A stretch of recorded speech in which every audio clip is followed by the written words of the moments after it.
Indian ഭരണഘടന ശരിയായി മനസ്സിലാക്കുമ്പോൾ ഈ വ്യക്തി പറയുന്നത് തെറ്റാണ് എന്ന് മനസ്സിലാക്കാം.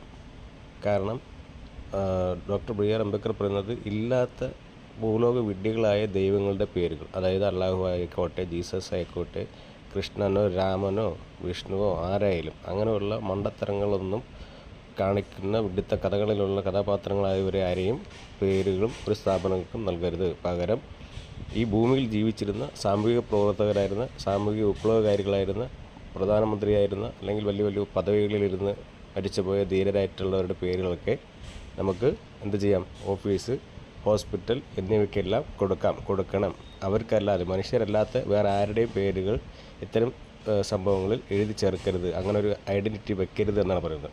നാണയത്തിൽ പോലും ദൈവത്തിൻ്റെ വിഗ്രഹം വയ്ക്കാൻ പാടില്ല. അത് രാജ്യദ്രോഹ കുറ്റമാണ് ഭരണഘടന പ്രകാരം.